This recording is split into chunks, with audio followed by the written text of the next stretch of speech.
Welcome back to our city, where I'm pleased to be joined by Miss Christine Marcantonio from the Traffic Safety Program Coordinator in the Union County Police Department. Christine, welcome to the show. Thank you. Thank you for having me. So how many years are you with the County Police now? Going on my 18th year. 18th year, and you're part of child safety, and what programs do they offer in Union County?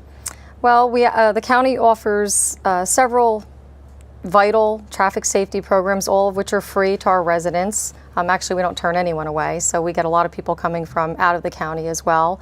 One of our, what I call the premier program, the crown jewel of our traffic safety programs, is our child safety seat inspection program that we've actually been running for 19 years now, actually before I even started. I took over the programs and the grants. These are all grant-funded programs. They're totally free, and they were funded through New Jersey Highway Traffic Safety.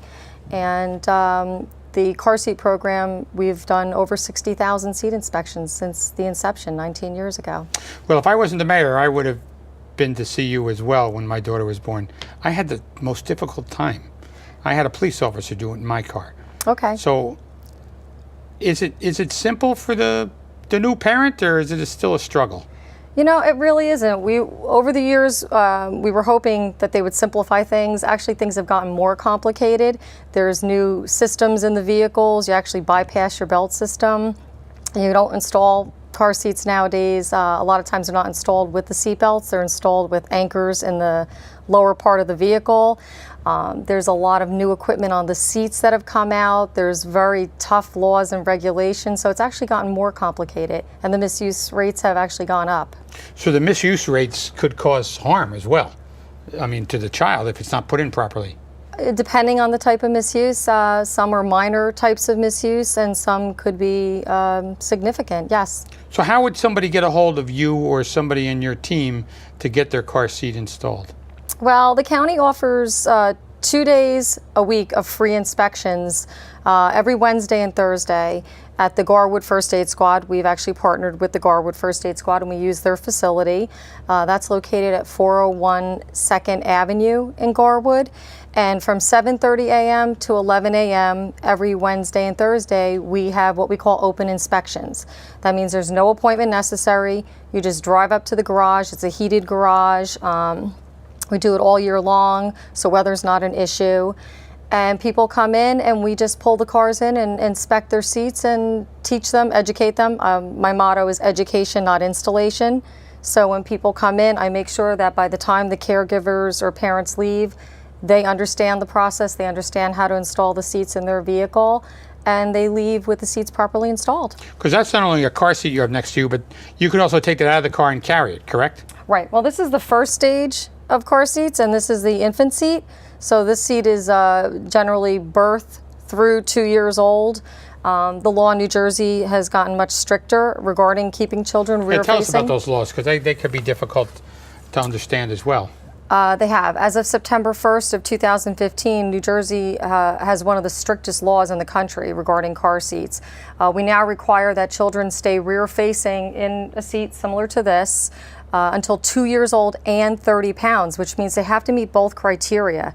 Not one or the other. It's not and or, and this has created a lot of confusion with people.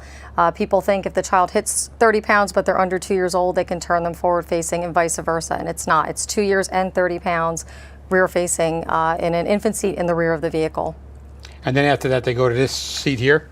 Or nope. No, there's another seat There's between. a stage in between. This is a booster seat, and this is the final stage of car seats, and before that, children will have to sit in an internal harness, what we call 5-point harness, which is similar to what race car drivers wear.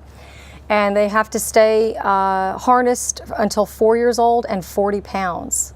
So how old? 4 years and 40 pounds. pounds. Again, the criteria is both. It's not and or. So they have to be in the internal harness until they're 4 years old. And so Christine, tell me, why do you think parents install car seats incorrectly? Is it because they don't know, they don't take the time to read, they don't go to somebody like you, a whole host of other reasons? Yeah, I think, like I said, it's gotten a little more complicated with these new systems, what we call latch systems in the vehicles, where you bypass the seatbelt and you're actually using a different system to install.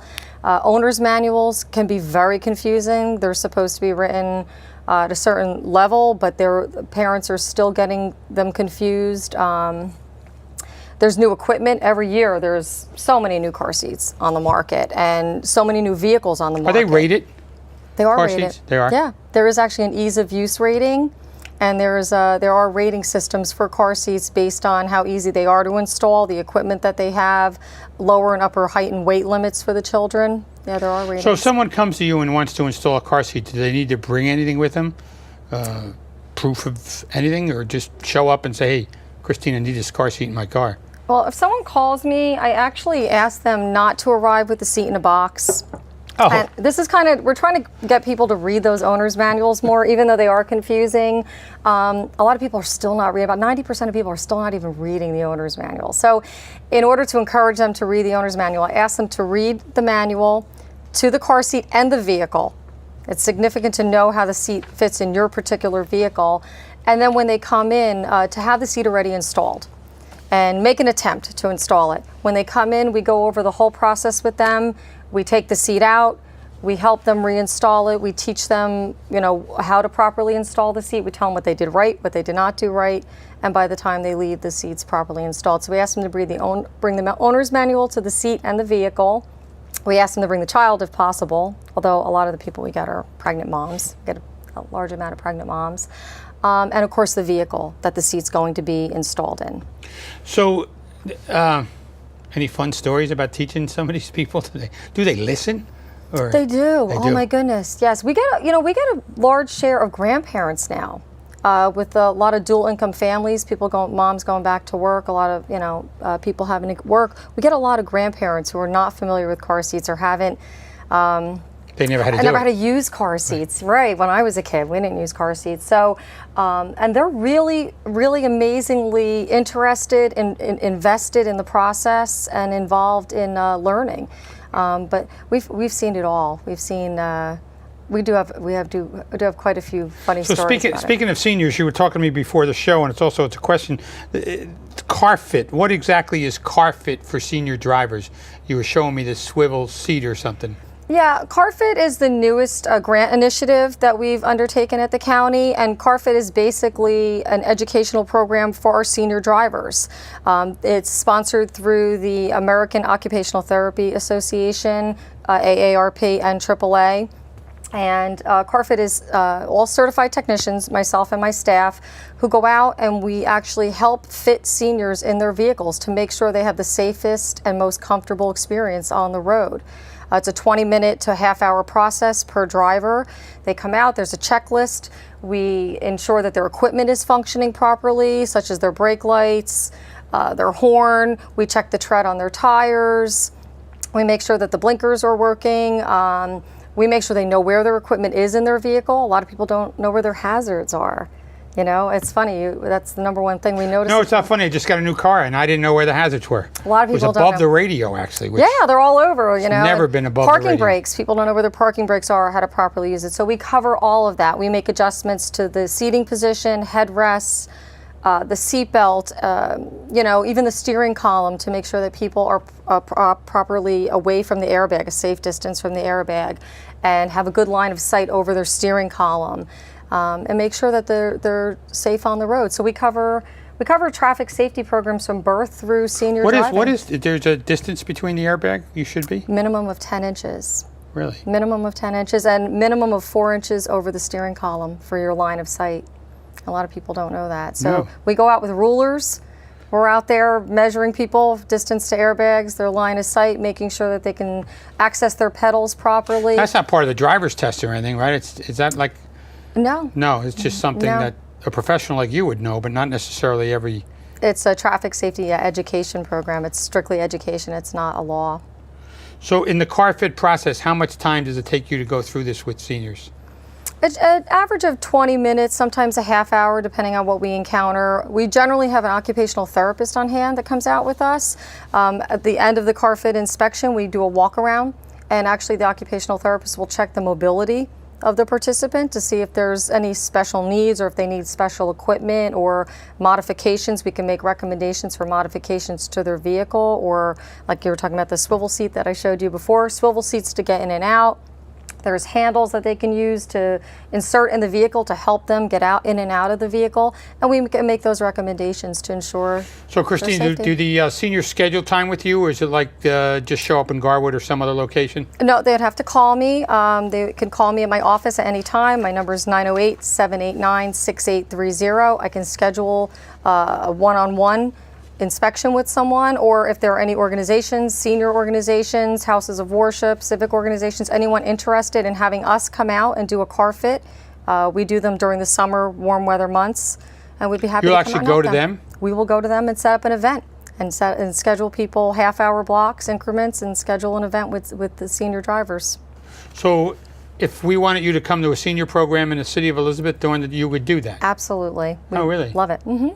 And you would teach and the swivel seat stuff, and we bring it all out. We show them everything. We, like I said, generally try to get an occupational therapist on board to help, see if they need special equipment or if they need modifications to their vehicle. We have a list of resources, recommendations we can make for that, and we make, on-spot modifications to their vehicle to ensure their safety. Mirrors are a big thing. Most people's mirrors are not set properly to eliminate blind spots. So the number one thing that we work with the drivers, the senior drivers, is eliminating that blind spot around their vehicle and closing up that gap in their mirrors.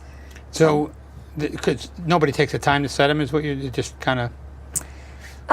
My daughter's just learning how to drive, and that's one of the questions I asked her was, how about the side mirrors when you had to switch lanes? I think no one really realizes that everyone has a blind spot, and we tend to keep our mirrors in too close when they should be out a little bit further. So we try to help set up the mirrors to eliminate that blind spot. It should be done for driver's ed too, as far as I'm concerned. That's something we're working on in the future. Is car fit for teenagers? Yeah, that would be a good class. Be a great program. Yeah, we're talking about it.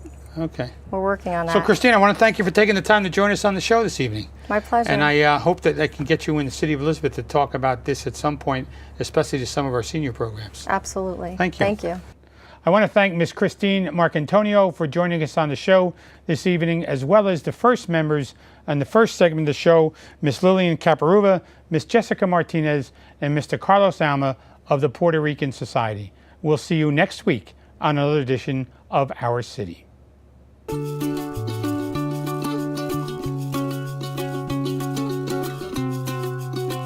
We have some of the finest teachers in the country. And then they graduate. Kane University.